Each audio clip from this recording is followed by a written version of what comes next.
This is North Pod, a North Melbourne fan podcast, hosted by Jason Hunt. Now the backs there are. He backs it. He kicks it. Oh, the fall from Dersma. This is the speed of the culture. 3 bounces down the wing. He keeps going. 4 bounces. Joining the chorus. The Can't Lose Kangas are AFLW premiers.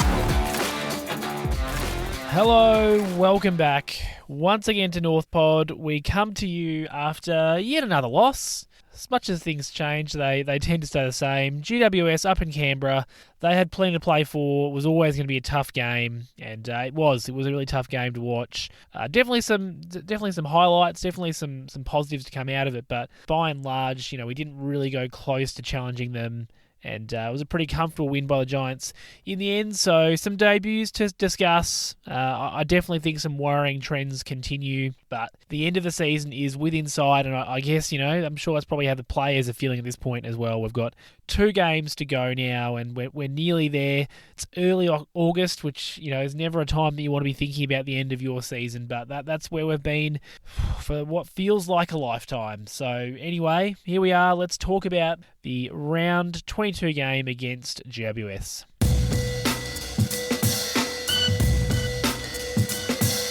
So, rule review time, and 4 changes for this game. Coming out, Paul Curtis did end up getting just a 1-week suspension for his hit last week, which I think was pretty fortunate. Definitely worth a week, unfortunately for us, and I hope that that's a bit of a signal to Oily Paul to get that kind of carry on out of his game. I just think, the AFL's not going to let that kind of thing slide. I know there'll be people say that other players throughout the year have gotten off, and that may be so, but I feel as though the action that Paul Curtis did was definitely worth a week, regardless of the fact that it does leave us in the lurch a little bit. So he's an out. Nick Larkey, unfortunately, with the knee, is out for the rest of the year now. Re-injured it last week, so he'll miss.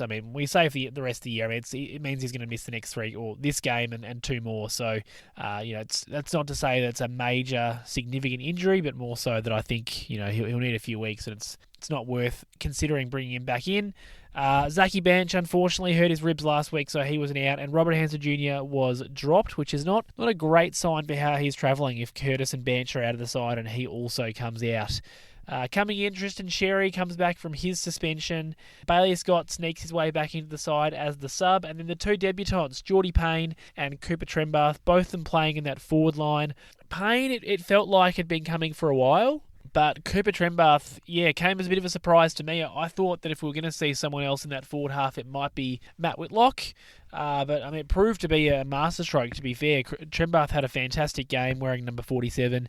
It's not too many number 47s out there on the field. So he had a really nice game, and Geordie Payne also debuted.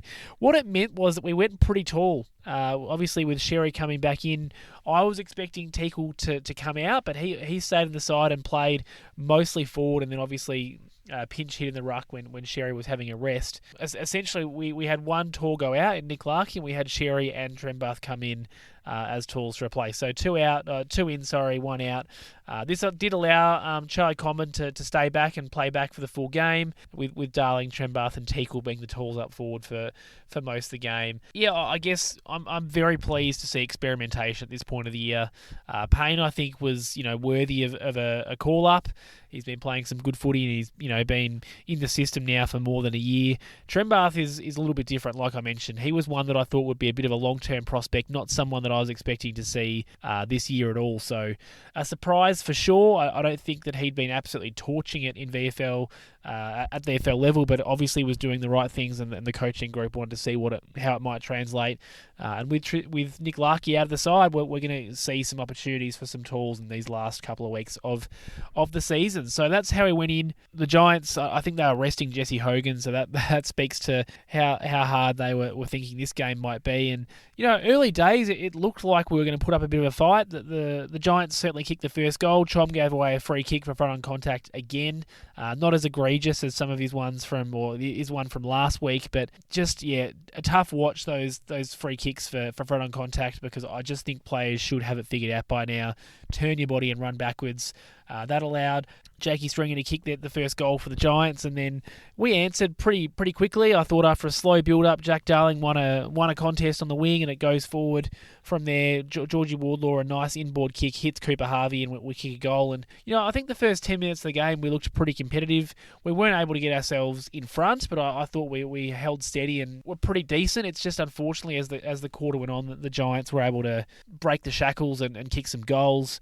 I thought Luke Parker was crucial in the start of the game, super impactful, really in the clinches in tight, did a lot of good stuff, and this is exactly the reason we got him across. I feel like I've said that in so many podcasts this year, but it's true. I think we've seen his value and the fact and the reason why we brought him across. Yeah, I thought he was fantastic, particularly at the start of the game, but continued that on throughout the game as well. Apologies if I'm a bit sniffly or a bit nasally. The whole household is sick at the moment. It's middle of winter or coming to the back end of winter, and I'm definitely feeling it. I've got a child who's really snotty. I've got myself. I've been snotty for about a week, so apologies if that's coming through on the mic. It definitely feels like it's coming through in the way that I'm speaking, so you will just have to bear with me. I'm powering through, as many of us do in these winter months. Like I mentioned, unfortunately, just we lost a few contests. It wasn't that we turned it over horribly or made some big mistakes. It's just that the Giants won a few big contests and were able to kick 2 quick goals, punish us, and that kind of sums up the way that they played. They took every opportunity that they had and really didn't waste anything. As soon as they won a 50-50, they were able to go up the arena and score, generally speaking. Whereas, how often have you heard this? We'd win a 50-50, but then, not give ourselves enough time and space to follow it up or just miss a hand pass. We were a couple of seconds off on a lot of plays. So the Giants definitely more effective, and that's what allowed them to build the lead in the first quarter. And we saw, I guess, a couple of some players adjusting to the pace. I thought Sherry was a bit off the pace in the first quarter, took too long adjusting and got caught holding the ball, and the Giants, just again, as soon as they would go one-on-one, they looked really dangerous. I don't think our defenders had a poor game. I just think the ball was going in there so quickly and with so little pressure that the defence was really struggling to figure out how to position themselves and when to go and when not to. So the Giants really were super efficient in this first quarter. And then late in the first quarter, we saw Cooper Trembath get an arm chop free kick. It was a nice Dersma intercept mark. He was again playing off halfback, and I don't know that I love that position for him, but in any case, he took an intercept mark, kicked it inboard, and Trembath won a free kick for an arm chop, which allowed him to kick his first goal. A really nice way to go into quarter time. It wasn't on the quarter time, sorry, but it was close to the end of the quarter, and obviously the boys all got around him, and it was a nice moment. It was one of those free kicks that maybe it was there, maybe it wasn't, but you're not probably upset to see it paid. He went back and kicked truly, and I thought that was a nice moment. He presented really well, found his way into the not the corridor necessarily, but a nice pocket of space there, and was hit up by Dersma. So that was a promising sign. I think that gave him some confidence going into the rest of the game, and it's potentially why he was able to play so positively. Unfortunately, early in the second quarter, or it may have even been at quarter time, Riley Hardeman was subbed out with a concussion, so I guess that means he's also going to miss next week, and maybe he just comes back in for that last game of the year against the Crows, which is unfortunate, but that means that Bailey Scott comes into the game pretty early on. It's fortunate for us that nearly a like for like, Bailey Scott's more of a wingman than a halfback, but can certainly play that role, so didn't leave us structurally up the creek, as it were.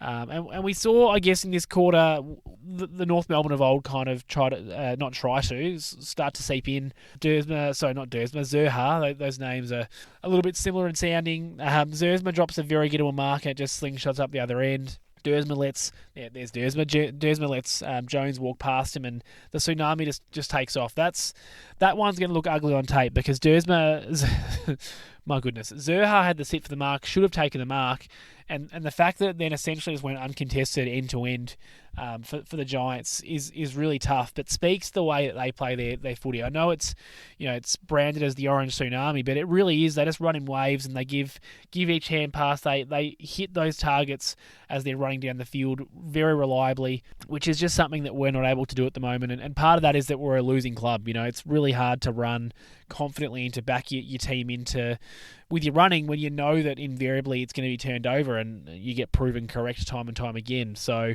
GWS, their timing with their leads was elite. Their handballing chains through the middle, just really hard to stop. And every time they just gave the option, it created an uncontested mark in the forward line, or if it wasn't uncontested, certainly a mark that may as well have been uncontested because there was so much time and space for those players, and we weren't able to really put any slowness on the ball. We weren't able to slow them down or stop them, whereas early in that first quarter I thought we did a good job of doing that. The Giants really figured out our game plan, or our plan A, pretty quickly, and were able to execute off the back of it. We saw some unfortunate mistakes. Teakle's really got, when he's playing this second ruck, all he has to do is compete. I think Dirk Brereton said it on the call.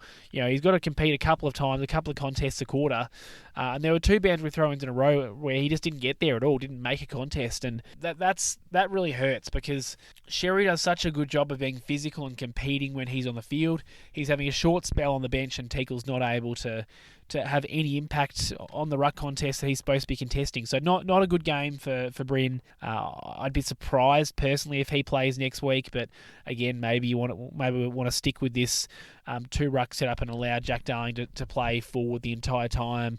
I can see value to that if that's what we want to do for the last couple of games. I'm not going to throw the toys out of the cot, but I don't think playing Bryn Teakle in this particular role is the best use of him. But structurally for the team, but potentially it's a good setup. Our forward line, just without Nick Larkey up there, it just wasn't looking dangerous at all. Darling and Harvey were both presenting pretty nicely and kicked some goals early in the first half, but yeah, it was tough going, and there weren't a lot of forward entries that were going to us in space. There was a lot of kicks to contest that was allowing the Giants tools to take intercept marks, and unfortunately, like I said, it slingshotted out of there pretty quickly. The third quarter, I thought it was a really nice start. LDU found McKercher who then had a really nice long ball into Trembath, or I guess to a contest, and Trembath reacted pretty quickly and kicked a goal out the back, which was really nice. Unfortunately, then the Giants took control, and that was kind of the pattern of the game. We'd look good for a moment or two, and the Giants would match us going the other direction. We did see some nice forward pressure by us, which I think was relatively strong throughout the game when we were able to get in there. If we were able to slow it down and stop it in there, we could hold it up, but it's just we weren't able to stop it often enough, I guess. We laid plenty of tackles that just weren't necessarily in dangerous spots, or running down players and winning free kicks, which is obviously a better type of free kick or tackle to be laying, I should say. Geordie Payne kicked his first goal in the third quarter from a nice build-up. Wardlaw was hit in board, and then he hit Payne in the corridor, and he was able to go back and kick the set shot. So both the debutants kicking their first goals, which is really nice to see. And Payne in particular, given how long he's had to wait for his debut, he's coming out of contract at the end of this year, so it's big for him to come in, kick just the one goal, but I think the fact that he was able to hit the scoreboard at least, gives him something potentially going into next week if he's able to hold his spot. That was really nice to see, and it was great to have Wardlaw actually hitting some inside 50 kicks. It's been a weakness of his historically, his kicking, and particularly precision kicking, but the fact that this was the second or third time where he'd found an option inside 50 with not a long ball, but more of a 30 to 40 metre dart is really encouraging. That's the sort of thing that we want to see him doing more of. We saw in this quarter Harry Sheasel was being allowed to play as that sweeper at centre clearance, essentially setting up directly behind Sherry, and was unmanned, and he was able to win a couple of clearances that way, which is good to see. He spent a lot of the game on ball, Sheasel, and was, I guess, looked a little more confident than he has in previous weeks in that role. I thought was really good at clearance and also follow up around the ground. He had some nice moments in the game. This allowed him to, like I said, win those clearances and get the ball forward, and Luke Parker was able to kick a goal from that clearance. So some nice moments in the third quarter. There was an unfortunate one where it looked to me, or it seemed as though Griffin Logue got a hand to a goal that went through. Either it wasn't reviewed, or the review footage wasn't able to show anything. The only shot we saw in the broadcast, Logue's hand was out of shot, so it was impossible to see, and potentially that's the best shot that they had in the arc as well. I'm not too sure.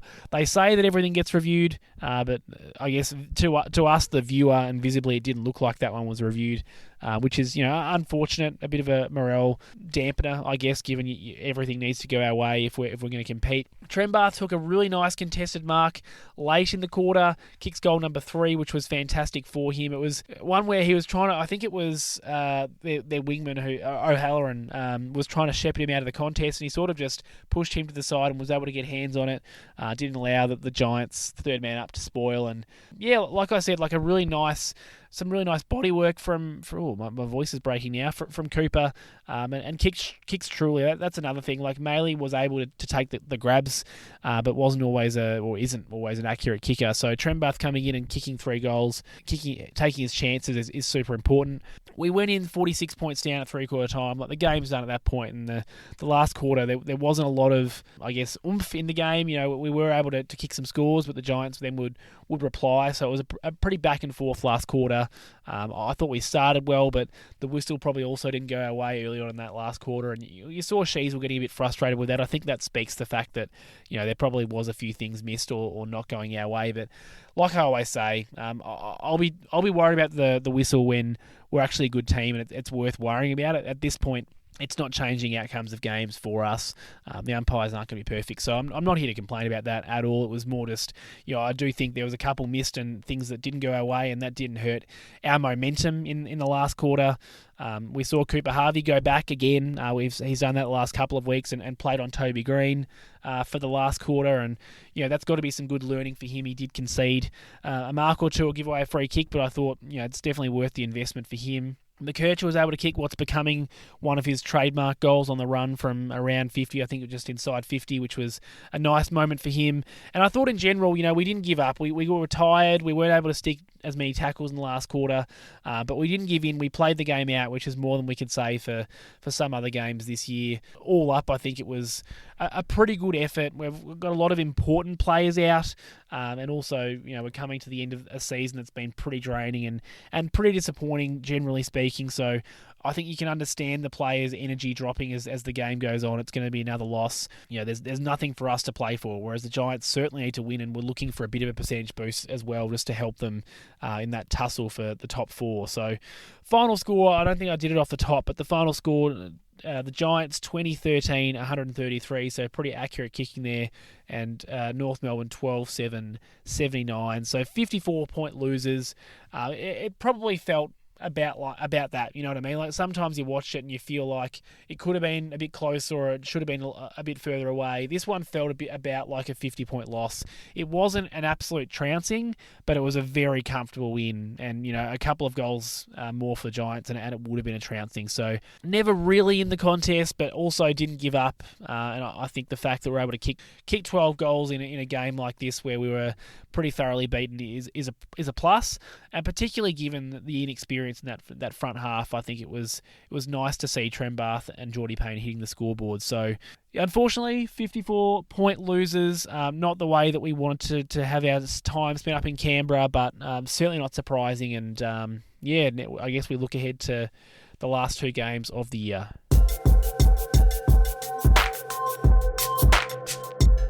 Story of the game, and I guess I alluded to it during Rule Review, but it was just our ability to defend on turnover and in general defend the whole ground. It wasn't as though, I don't think we had too many of those horrible turnovers where you just completely give up the defence and, you know, give your defence no chance. It wasn't really that. We'd kick inside 50. You know, it'd be an intercept marked to Sam Taylor, for example, who took plenty of those, or Himmelberg took a lot as well. Himmelberg, I think Himmelberg, yeah, I'm just getting my Himmelbergs mixed up, I think. You know, I think, they take an intercept mark, and then they just go end to end, and virtually we wouldn't touch it. We wouldn't get near them. It's that whole ground defence that just we gave up too much. Really, we allowed them too much space. We didn't put on enough pressure. I thought early in the first quarter we were good, but once the floodgates open, it was hard to stop. And time again, they would just the Giants, that is, just chain up hand pass, draw the next player up, go around us with some slow build up or some quick build up. They could do it either way, but what it meant was that Kellen Brown and Grozevsky and Jake Stringer and Toby Green, they got opportunities where they're either completely free or they're one-on-one with space and time, and just didn't really make too many mistakes. Like Kellen Brown, I think, ended up with 4 goals. Stringer ended up with 3 or 4. Like, all of those players were able to find far too much time, and you know, a lot of that at the end of the day, it comes down to our ability to play whole team defense, because there's little loose links or broken links in the chain that means that someone else has to move up, and that breaks the chain further back. The Giants did a lot of really unrewarded hard running, which drags our defenders out of position, and ultimately we weren't good enough, and that's been the trend all year. Well, not actually, that's not true. Not all year. That's been the trend for the first half of the year. We had a really good patch in the middle of the year, and it's gone back. We've regressed with the way that we're defending in the back half of the year. It's just we're not able to be disciplined enough, and I guess aggressive enough or conservative enough. We kind of sit in this weird middle ground where we're gambling when we shouldn't be, and we're losing contests where we've decided to gamble. Like, we make so many little mistakes that it makes the opposition look really good, and the Giants looked good. They're a good team, the Giants. I actually really enjoy watching them play, just not when it's against us and they're torching us like they did. They went at 59% conversion to scores from inside 50s, which is elite. Like, you're not going to win games of footy if that's what the opposition's doing. We started extremely slowly with that. We were in the 20%ers early on, got better, finished at 46%, which is average, a bit below average. But the Giants, with the way they were able to create scores with their inside 50s, we were never going to win this game.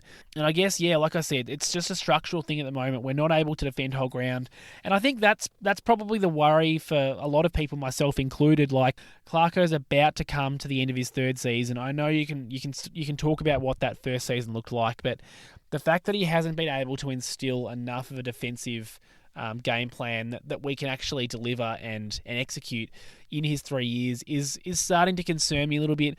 I'm not in the sack Clarko camp. I think at the end of the day, he's a coach that has a lot of experience, and he's dealing with a side that has very little talent in terms of talent that's performing, at least, or experienced talent. But the fact that, like I said, we're 3 years in and we haven't seen too much of an improvement in the way that we defend turnover and the way that we set up for whole ground defence is a concern. And likewise, I think if we don't have players that can execute, let's start to see some adjustments until they can.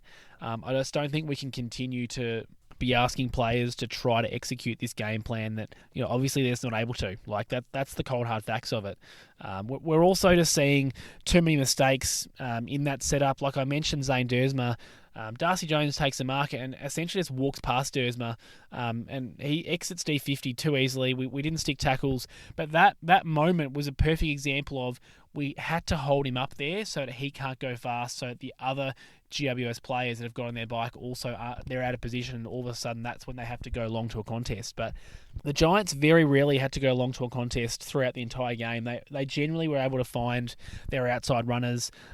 Whitfield's the perfect example of that. He's always finding space on the wing. This wasn't a game where Whitfield absolutely torched us. I've used that word a lot. This wasn't a game where Whitfield absolutely belted us by any stretch, but he's an example of the spread and the run and carry that the Giants were able to create with their run and their ability to just play on at all costs, which we generally were not able to do. You can blame that on the forwards for not being ready. You can blame that for the players higher up the ground for not just taking it on. But I think, again, in a North Melbourne side like this, it would be hard to back yourself to take it on, because I'd be genuinely worried what was up the field, and am I gonna look silly because I go fast and all of a sudden I've got no options and I get caught holding the ball or kicking backwards and to a dangerous spot. So look, it just ultimately the Giants found the corridor too often through weight of numbers. They were able to pass it around and make us look silly, and it wasn't a game where I thought the backs were the problem. I definitely think it was that whole ground defense letting us down. And like I mentioned with the worrying trends off the top, that feels like something that we've been saying for 3 years at this point, or more than 3 years to be fair. It goes back to Reece Shaw and David Noble times where we have not been able to defend turnover and defend whole ground, and that continues to be our problem.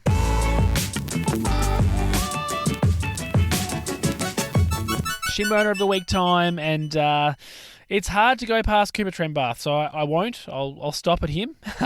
3 goals on debut, didn't look overwhelmed or out of his depth at all. Not a massive game by any stretch. 3 goals, 1, 6 disposals, 2 marks, one of them contested, which was that one that I mentioned for his 3rd goal. In a forward line that really functioned very poorly without Nick Larkey as that focal point. I think he made the most of his limited chances. He won some free kicks playing in front. He took some marks. He crumped some packs. Like, he did a little bit of everything.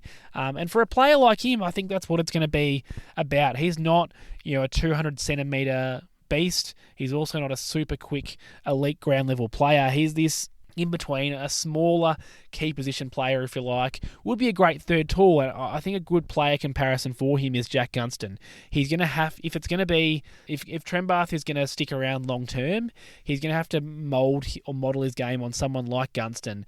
Doesn't do anything athletically or skills-wise that's unbeatable. He's not an amazing player on the surface, but executes everything. He's really consistent, ultra consistent, and every time he gets an opportunity, he takes it. That's Jack Gunston, and I think that's the kind of player that Trembath could be if everything goes right. So I'm, to be clear, I'm not saying, gee, I saw Jack Gunston in him. It's more that I think his skills and his height and his attributes probably matches Jack Gunston's in a way, and so therefore I look at that and go, that's the kind of player that he needs to model himself on. So a really nice debut, like I said, 3 goals, a nice contested mark. It's worth the 1 vote for him as well, but I think it's got to be a Shinboner of the week, given he's come in, played his first game against the Giants and had a really nice one. I think kicking that early goal definitely took the pressure off him. He was able to just play the game, and potentially that's why he was able to end up with 3. So 1 vote also for Cooper Trembath, but he is Shinboner of the week, and definitely a surprise from me. When I saw him as an inclusion, I was a little bit sceptical, but happy to be proven wrong. He had a really nice debut game. As you'd expect in a game where we lose by 50 plus points, no one's got the 4 votes, no one's got the 3 votes, but there are some 2s and 1s. So Luke Parker, I'm going to give first up the 2 votes. 1 goal, 29 touches, 6 marks, 5 tackles, 8 clearances, 587 metres gained, 3 inside 50s. And like I mentioned, was really good to start the game. I thought his impact around the contest and in tight early on was super important. He didn't keep up that pace throughout the entire game, but he was consistent throughout the game. I thought was really important. And like I mentioned earlier on, showed why we brought him across and why he's so important. So 2 votes for Luke Parker. The fact that he's able to go forward and also be a damaging forward is important as well. I think he's got that flexibility in his game. He spent most of last year playing forward for the Swans, or certainly big chunks of last year playing the forwards line. So he's got that in his kit bag, and I thought this was another game where he just did all the hard work. If there was a pack, he was generally on the bottom of it. Yeah, an impressive game from Luke Parker. Harry Sheasel, also the 2 votes, 31 disposals, 7 marks, 4 tackles, 6 clearances, a goal assist, 4 inside 50s. And like I mentioned, he was just everywhere. The Giants did seem pretty happy to leave him at centre clearance. That wasn't the case at stoppages around the ground, but yeah, he was a little bit damaging in that centre clearance scenario when he was left free, and I thought he mostly made the most of those opportunities. Just another consistent game from Shees. This has not been his best year, but the fact that he's able to consistently find the footy and make an impact on games, shows that I think he's a player for the future, but he's a leader of the future. It was his first game as captain with all of our outs, and I thought, spent a lot of time in the midfield and did a good job. George Wardlaw, 2 votes, 18 touches, 3 marks, 11 tackles, 6 clearances, 4 goal assists, 5 inside 50s. It's those goal assists that impresses me the most. 11 tackles for him is kind of, that's what he does. He's a tackling machine. So whilst that's impressive, it's not necessarily surprising, but his kicking inside 50 in this game was really good. Last week I was a little bit off him. I wondered if the pace of the game was just a bit past him at the moment, and whether or not maybe he needed a spell for the rest of the year. But he came in. He certainly still looked a little bit clumsy and not clean with the footy at ground level, but I thought he did a much better job with the ball in hand in this game, and certainly was more damaging with his kicking. Like I mentioned, some really nice inside 50 and bullet kicks. So well done to George Wardlaw, and still was able to do his usual tackling and contested footy work. Colin McKercher, halfback, has to be a 2-voter, 27 disposals, a goal, 4 marks, 1 of them contested, 625 metres gained, 4 inside 50s, win at 93% disposal effectiveness. A flawless game, really. Whereas some other weeks he'll miss a target or 2, I thought this was nearly a flawless game. There was one kick coming out of defensive 50 that he half missed. It wasn't a complete miss. It wasn't a direct turnover. It was one of those ones that went to ground, and I thought our players had a chance to win it, and they weren't able to, and it went over McKercher's head for a goal against in that context. But even then, I don't think that was massively on him. I think it was one of those 50-50 calls. So great to see him kicking another goal. I thought his distribution in general was really nice, and one of his better games for the year. Not one of his most prolific at 27 disposals. He's had more than that plenty of times, but I thought what he did with the footy in this game was generally pretty strong. And Jack Darling, the last one to get the 2 votes, 3 goals, 9 disposals, 3 marks, 3 tackles, 8 score involvements, which was a team high rather. Just another important role for him up front. Really important structurally, particularly with Larky out of the side. We know that he's going to have to present, and he does not get outmarked. He marks it plenty, like 3 marks is on the lower side for him. Normally he's higher than that, but he doesn't get outmarked. He competes and makes a contest every opportunity, and I definitely think for him and for his game, having him play solely as a forward is much better. Structurally for our team, I wonder whether playing him as the backup ruck might be a better option with Sherry as opposed to Teakle, but for him playing that forward role is definitely what it's what he's done for his entire career. So 3 goals for Jack Darling, I think just pushes him over into the 2 vote territory. And then we look at the 1 votes. Cooper Trembath, I already mentioned, got 1 vote for his 3 goal performance. LDU was okay, 20 disposals, 5 marks, 1 contested, 5 tackles, 7 clearances, 7 inside 50s. Gets 1 vote, played his role. You definitely want more from him as the team's number 1 midfielder, but it's hard to say that he didn't play his role. It just wasn't an exciting or super impactful game from LDU like we've seen him do at times. And his form has waned a little bit in the last month or so. I hope that he's all good and not carrying an injury, because if that's the case, I'd say wrap him up in cotton wool as well. Tristan Sherry, 11 disposals, 7 tackles, 6 clearances, 37 hitouts, 10 of those to advantage. Not one of his better games, but certainly won the ruck battle. It was good to have his physicality back in there.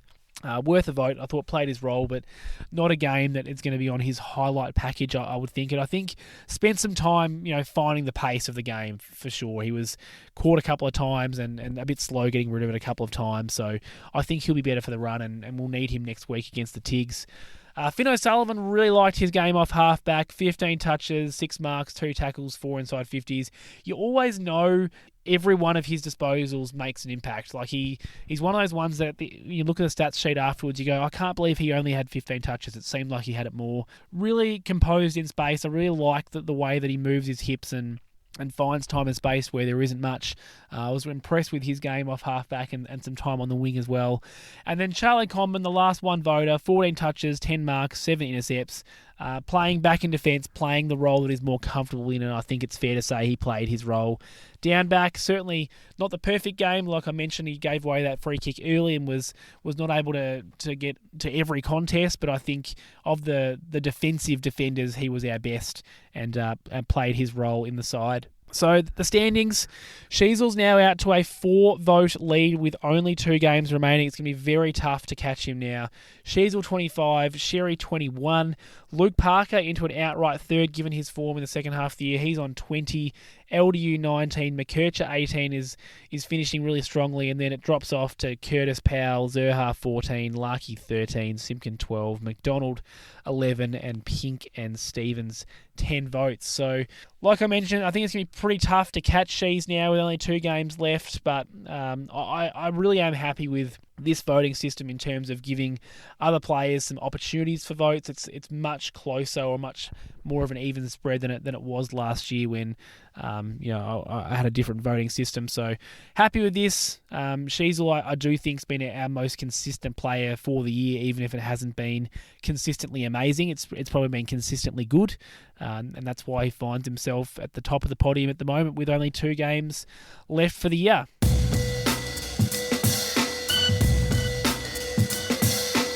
Thank you so much for listening to and supporting the show. I really appreciate it, and I would love it if you could share the show with any other North Melbourne fans that you know. Subscribe on your chosen podcast service, Apple, Spotify, YouTube. You know how it goes. You can get involved with my social media at NorthPod Show. And you can also support me on the Buy Me a Coffee link, which is in the show notes. I'd like to give a big thank you to Esty. Hopefully I'm saying that correctly. There were a lot of E's in the name. Thank you so much for the support and buying the 5 coffees during the week and the kind words. I really appreciate it. If you would like a shout out in the show, you can also, like I said, find that Buy Me a Coffee link in the show notes. I'll be buying some soft drinks with that money.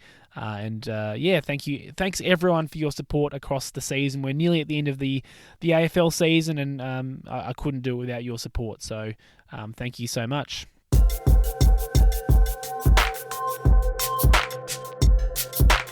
All right, Kanga clipboard time, and it's one of those games where, given the outcome was as expected and there wasn't a lot of drama in the game, some games you just go, yeah, that was a game of football and it's over, and I don't know how much there is for us to glean from it.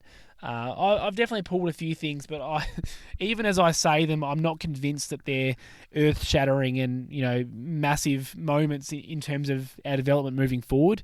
I think the small forward looks for next year, it's still a super competitive space for us.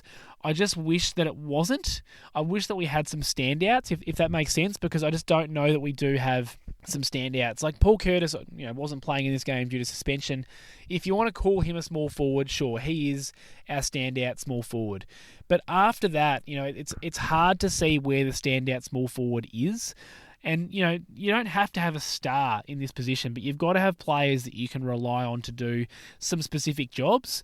Constanti is in the side for his pressure, and I do think he brings that. I think it's a pretty thankless role, and I think there'd be a lot less pressure or talk about his role if there were other players that were kicking bags. Unfortunately, that's not the case. So, looking at the small forwards, Harvey continues to hit the scoreboard. He kicked another 2 goals in this game.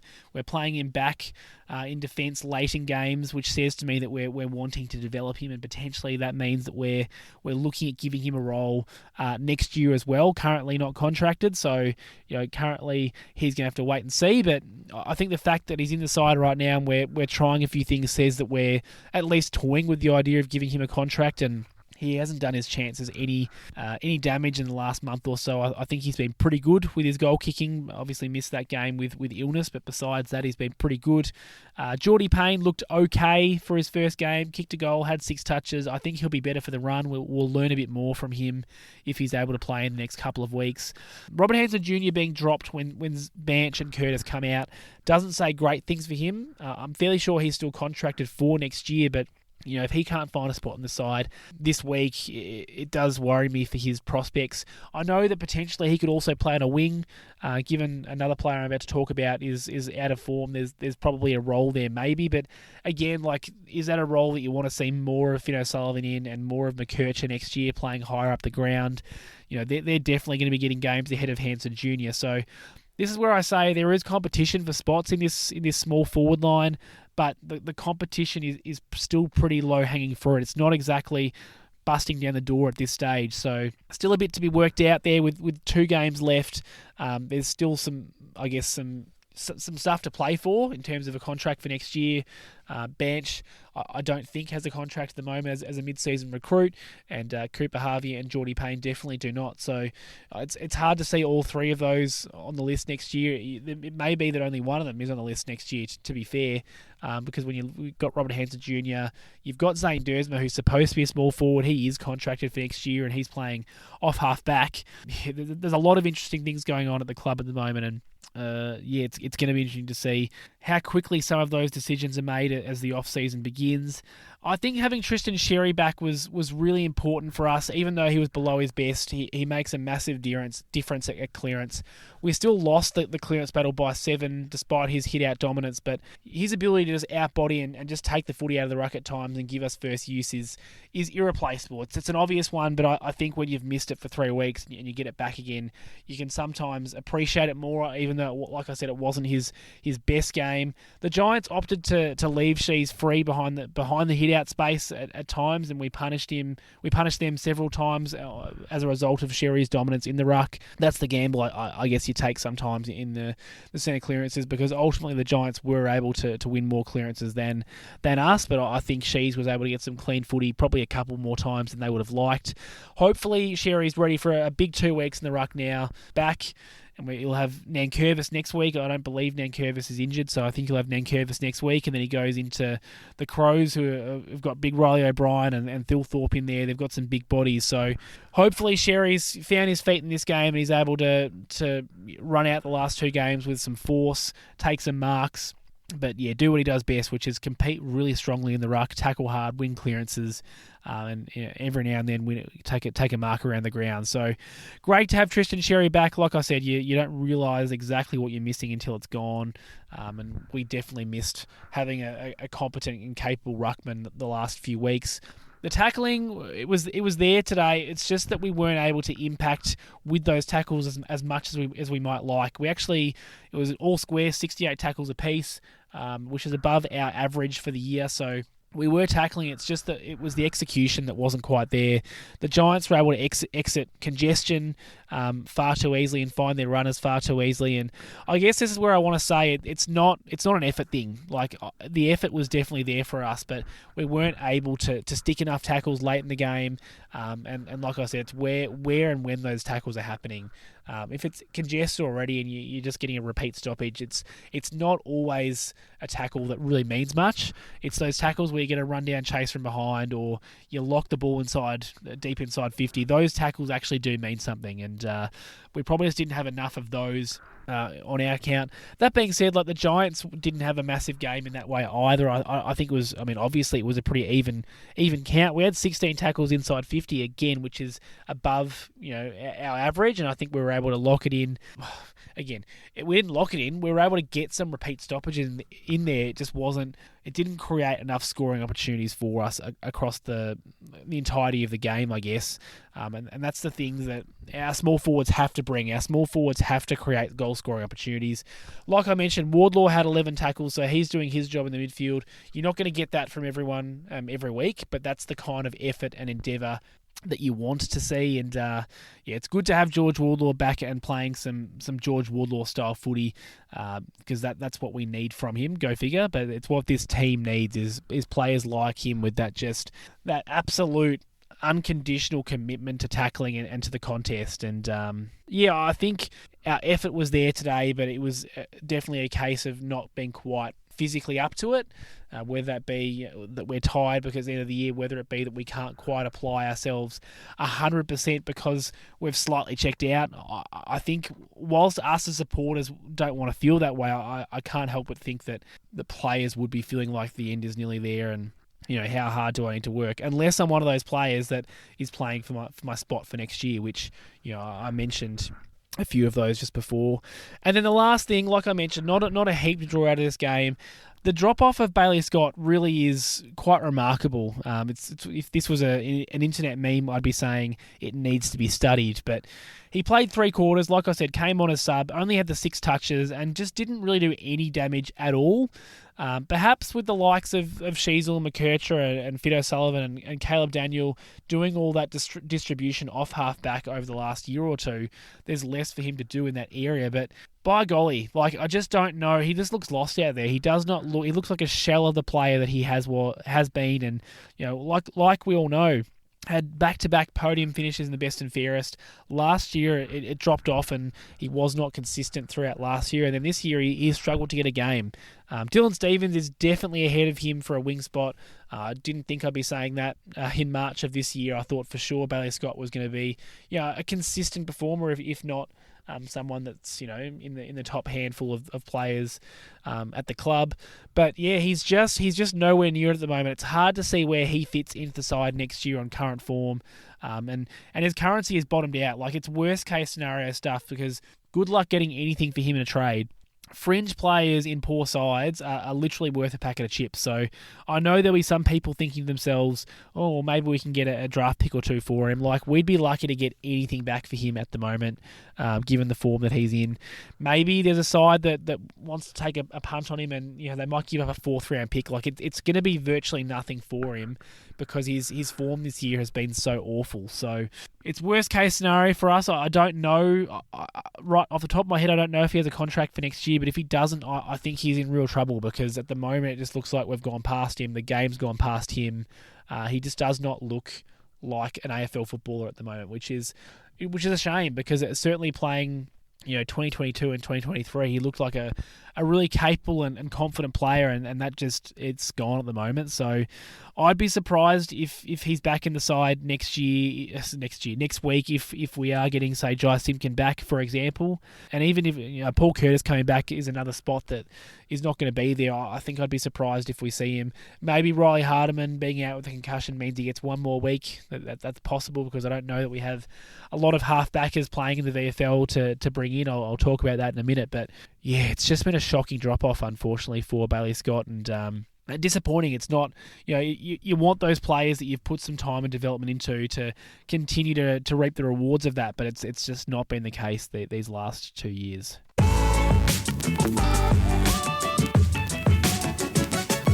Last segment around Arden Street, and we'll talk VFL briefly. It was a tight loss to Frankston, unfortunately 78-90, so didn't really look like there was much to talk about out of the game. Will Field did his usual 22 touches, 10 clearances.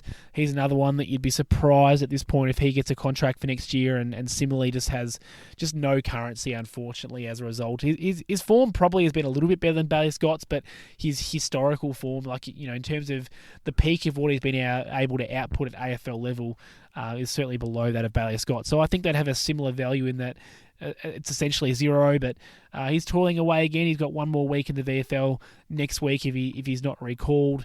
Finbar Maley kicked 3 goals, which is nice. Whitlock 2 goals, 3. So he continues to hint that maybe he's worth a look in the last game or two.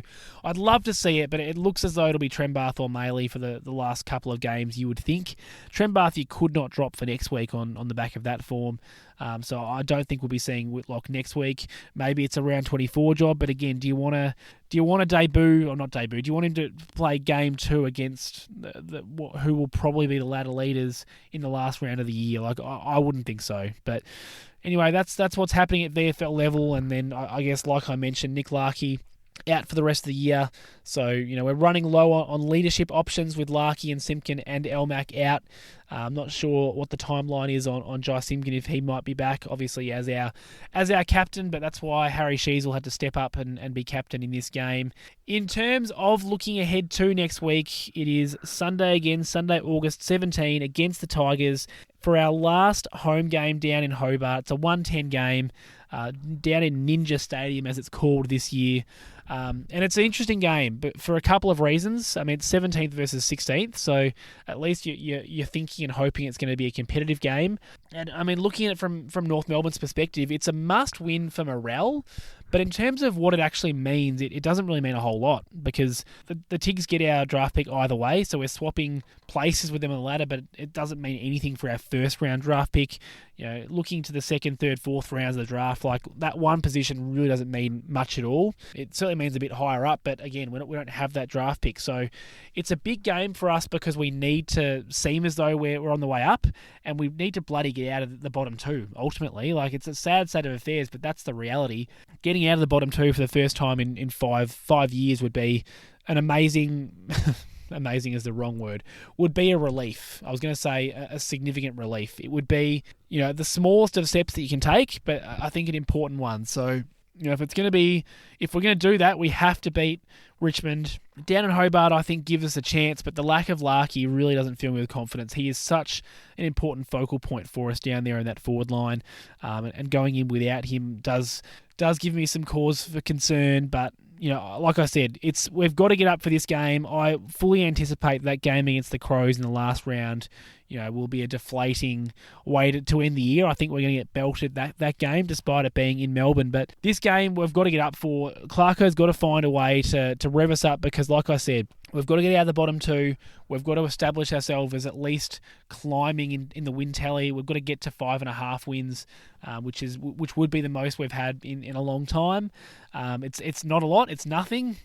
Realistically speaking, it's still a really disappointing tally. But I think I'm going in expecting we lose. To be honest, looking at the odds, which I don't love to talk about, we are favourites, but I worry about the amount of experienced players that we won't have out there. Curtis coming back is a win. Maybe we get Jai Simpkin, but yeah, it's a real danger game for morale. Ultimately, we're not going to look back on this game in a couple of years' time and go, That was an important one. It's not like that Gold Coast game where we won in round 24 and we cost ourselves Harley Reid, yada, yada, yada. You know all that. It's different to that. This is just about confidence going into next year and getting a win on the board against a side that you should beat. I hope we can do it. I really do. I look forward to speaking to you after that game, but yeah, I'm very nervous about it. Thank you again for listening. It's been a long year. We're nearly there. It's a couple of games left, so I do appreciate you for making it all the way through this podcast. Hopefully next week I'll be less sniffly and my household is a healthier one. I hope you have a fantastic week, and yeah, as always, go North. Thanks for listening to another episode of North Pod. If you give me a rating or review on your podcast service, that would be much appreciated. And please follow me on all social media at North Pod Show. I'm on X or Twitter, Instagram, YouTube, TikTok, and I'm also very active on the North Melbourne subreddit. Hope you'll join me for the next episode.